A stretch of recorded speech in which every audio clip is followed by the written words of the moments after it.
True understanding begins when we learn to see even villains as teachers. What does victory mean in the face of endless suffering? What is pain if not the ultimate teacher? What is suffering if not the guide to our virtue? These are not just questions of philosophy. They are questions embodied by Uchiha Madara. A man born into a war-torn world, he sought to end suffering in his twisted pursuit of peace. Madara's story raises timeless questions about power and wisdom. The pride of absolute strength isolates him, making him blind to the humanity of others. Seneca once pointed out that true power lies not in controlling others, but in mastering oneself. Yet Madara, consumed by his vision, becomes a symbol of how unchecked power and pride can corrupt even the noblest intentions. His fall mirrors Stoicism's caution about ambition. When power isolates us, it saps our humanity and wisdom. Madara, despite his vision, sacrifices community in pursuit of unchecked control. Madara's origins are rooted in pain and loss. Losing his family and the carnage of war shaped his worldview. To him, this suffering was a teacher, not a curse. Just as Epictetus said, suffering arises from trying to control what is uncontrollable. For Madara, pain was the catalyst for growth, but it also led him down a dark path. Madara Uchiha was born into a world defined by constant war. His brothers fell one by one, victims of endless conflict.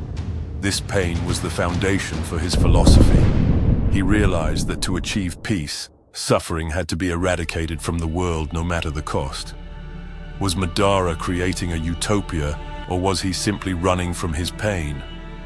While Stoicism encourages us to accept pain, Madara veered toward control and revenge, a divergence from the Stoic ideal. He believed peace could only come through power, but Stoicism teaches us true peace lies within. This conflict is why his story is so powerful. Madara's unchecked pursuit of power unveils another Stoic truth. True strength lies not in isolation, but in community.